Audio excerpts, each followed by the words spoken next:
ಬಿಜೆಪಿಯಲ್ಲಿ ಗರಿಗೆದರಿದ ರಾಜಕೀಯ ಚಟುವಟಿಕೆ. ಯತ್ನಾಳ್ ಬೆನ್ನಲ್ಲೇ ಇನ್ನೂ ಯಾರಿಗೆ ಕಾದಿದೆ? ಆ ನಾಯಕರಿಗೆ ಕಾದಿದೆಯಾ ಹೈಕಮಾಂಡ್ ಶಿಕ್ಷೆ? ಅಮಾನತು ಅಸ್ತ್ರಕ್ಕೆ ಬಲಿಯಾಗ್ತಾರಾ ಆ ನಾಯಕರು? ಆ ಶಾಸಕರ ಮೇಲೆ ಆವರಿಸಿದೆಯಾ ಅಮಾನತು ಕಾರ್ಮೋಡ? ಇಂತಹ ಕಠಿಣ ನಿರ್ಧಾರ ಕೈಗೊಂಡಿದೆಯಾ ಹೈಕಮಾಂಡ್? ಈಗಾಗಲೇ ನಿರ್ಧಾರ ಮಾಡಿದ್ದಾರಾ ಬಿಜೆಪಿ ವರಿಷ್ಠರು? ಶಿಸ್ತು ಸಮಿತಿಯ ಮುಂಗೋಪಕ್ಕೆ ಬಲಿಯಾಗ್ತಾರಾ ಆ ಇಬ್ಬರು ಶಾಸಕರಿಗೆ ಕಾದಿದೆಯ ಅಮಾನತು ಶಿಕ್ಷೆ? ಫ್ರೀಡಂ ಟಿವಿಗೆ ಬಿಜೆಪಿ ಮುಖಂಡ ಸ್ಫೋಟಕ ಮಾಹಿತಿಯನ್ನು ಕೊಟ್ಟಿದ್ದಾರೆ. ಯತ್ನಾಳ್ ಬೆನ್ನಲ್ಲೇ ಮತ್ತಿಬ್ಬರು ಶಾಸಕರನ್ನು ಕೂಡ ಅಮಾನತು ಮಾಡಲಿಕ್ಕೆ ಹೈಕಮಾಂಡ್ ಈಗ ಚಿಂತನೆಯನ್ನು ಮಾಡಿರುವಂಥದ್ದು. ಹಾಗಾದರೆ ಆ ಶಾಸಕರು ಯಾರು? ಫ್ರೀಡಂ ಟಿವಿಗೆ ಬಿಜೆಪಿ ಮುಖಂಡರಿಂದ ಒಂದು ಸ್ಫೋಟಕ ಮಾಹಿತಿ ಸಿಕ್ಕಿರುವಂತಹದ್ದು. ಎಸ್,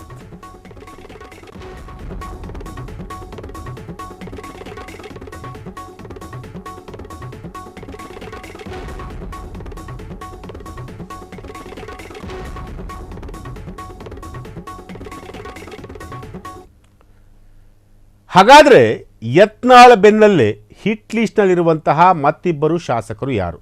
ಆ ಇಬ್ಬರ ಶಾಸಕರನ್ನ ನೋಡುತ್ತಿದೆ ಬಿಜೆಪಿ ಹೈಕಮಾಂಡ್. ಶಿಸ್ತು ಪಾಲನಾ ಸಮಿತಿಯ ಸ್ಕ್ಯಾನರ್ನಲ್ಲಿ ಆ ಶಾಸಕರ ಮೇಲೆ ದೃಷ್ಟಿ ಕೇಂದ್ರೀಕರಿಸಿದೆ ಶಿಸ್ತು ಸಮಿತಿ. ಅವರನ್ನೇ ಪರಿಶೀಲಿಸುತ್ತಿರುವಂತಹ ಶಿಸ್ತು ಪಾಲನಾ ಸಮಿತಿ. ಎಸ್, ಆ ಇಬ್ಬರು ಶಾಸಕರ ಮೇಲೆ ಈಗ ಕೇಂದ್ರದ ಬಿಜೆಪಿ ಶಿಸ್ತು ಸಮಿತಿಯವರು ಕಣ್ಣನ್ನು ಇಟ್ಟಿದ್ದಾರೆ. ಅವರ ಚಲನವಲನಗಳ ಬಗ್ಗೆ ಅವರು ಯಾವ ರೀತಿಯಾದಂತಹ ಸ್ಟೇಟ್ಮೆಂಟನ್ನು ಕೊಡ್ತಾರೆ? ಪಕ್ಷ ವಿರೋಧಿ ಚಟುವಟಿಕೆಯಲ್ಲಿ ಏನಾದರೂ ಭಾಗಿಯಾಗ್ತಾರಾ? ಪಕ್ಷ ವಿರೋಧಿ ಚಟುವಟಿಕೆಯಲ್ಲಿ ಅಂದರೆ ಪಕ್ಷದ ವಿರುದ್ಧವಾಗಿ ಏನಾದರೂ ಮಾತನಾಡ್ತಾರಾ? ಆ ಎಲ್ಲ ವಿಚಾರಗಳನ್ನು ತುಂಬ ಸೂಕ್ಷ್ಮವಾಗಿ ಬಿಜೆಪಿಯ ಹೈಕಮಾಂಡ್ ಅಂದರೆ ಶಿಸ್ತು ಸಮಿತಿಯ ಮುಖಂಡರು ಆ ಇಬ್ಬರು ಶಾಸಕರನ್ನು ತುಂಬ ಅಬ್ಸರ್ವ್ ಕೂಡ ಮಾಡ್ತಿರುವಂತಹದ್ದು. ಏನು ಮಾತಾಡ್ತಾರೆ, ಹೇಗೆ ನಡ್ಕೊತಾರೆ ಇವರು ಅಂತಂತೇಳಿ. ಎಸ್, ಅಷ್ಟಕ್ಕೂ ಅವರು ಯಾರು? ಶಿಸ್ತು ಸಮಿತಿ ಸ್ಕ್ಯಾನರ್ಲಿರುವಂತಹ ಆ ಇಬ್ಬರು ಯಾರು? ಎಸ್, ಇಷ್ಟಕ್ಕೂ ಶಿಸ್ತು ಸಮಿತಿ ಸ್ಕ್ಯಾನರ್ಲಿರುವಂತಹ ಆ ಇಬ್ಬರು ಶಾಸಕರು ಯಾರು?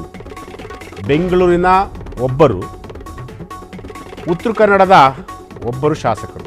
ಬೆಂಗಳೂರಿನ ಯಶವಂತಪುರ ಶಾಸಕ ಎಸ್.ಟಿ. ಸೋಮಶೇಖರ್, ಹಾಗೆ ಉತ್ತರ ಕನ್ನಡದ ಯಲ್ಲಾಪುರ ಶಾಸಕರಾಗಿರುವಂತಹ ಶಿವರಾಮ್ ಹೆಬ್ಬಾರ್.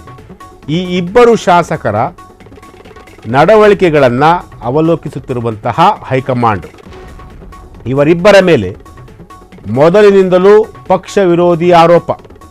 ಬಿಜೆಪಿಯಲ್ಲಿದ್ದರೂ ಕಾಂಗ್ರೆಸ್ಸಿಗರ ಜೊತೆ ಪ್ರತ್ಯಕ್ಷರಾಗುತ್ತಿರುವಂತಹ ಇಬ್ಬರು ಕೂಡ.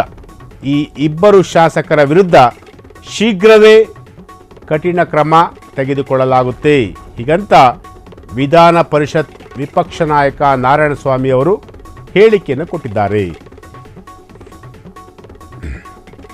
ಹೈಕಮಾಂಡ್ ಈಗಾಗಲೇ ಈ ಇಬ್ಬರನ್ನು ಕೂಡ ಗಂಭೀರವಾಗಿ ಪರಿಗಣಿಸಿದೆ. ಶೀಘ್ರದಲ್ಲೇ ಶಿಸ್ತು ಕ್ರಮ ಆಗಲಿದೆ ಹೀಗಂತ ಚಲುವಾದಿ ನಾರಾಯಣಸ್ವಾಮಿ ಅವರು ಕೂಡ ಹೇಳಿರುವಂಥದ್ದು. ಎಸ್.ಟಿ. ಸೋಮಶೇಖರ್ ಹಾಗೂ ಶಿವರಾಮ್ ಹೆಬ್ಬಾರ್ ಇವರಿಬ್ಬರ ಮೇಲೂ ಕೂಡ ಶಿಸ್ತು ಕಮಿಟಿಯವರು ಕ್ರಮವನ್ನು ತೆಗೆದುಕೊಳ್ಳುತ್ತಾರೆ ಅಂತೇಳಿ ಚಲವಾದಿ ನಾರಾಯಣಸ್ವಾಮಿಯವರು ಹೇಳಿರುವಂತಹದ್ದು.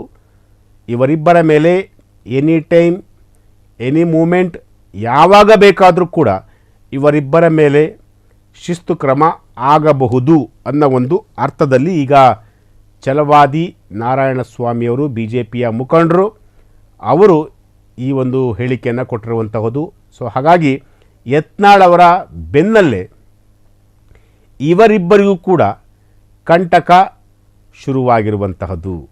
ಎನಿ ಟೈಮ್ ಯಾವಾಗ ಬೇಕಾದರೂ ಕೂಡ ಇವರ ಮೇಲೆ ಕ್ರಮವನ್ನು ತೆಗೆದುಕೊಳ್ಳುವಂತಹ ಒಂದು ಚಾನ್ಸಸ್ ಇದೆ ಅನ್ನೋ ಒಂದು ಅರ್ಥದಲ್ಲಿ ಈಗ ಮಾತನಾಡಿರುವಂತಹದ್ದು.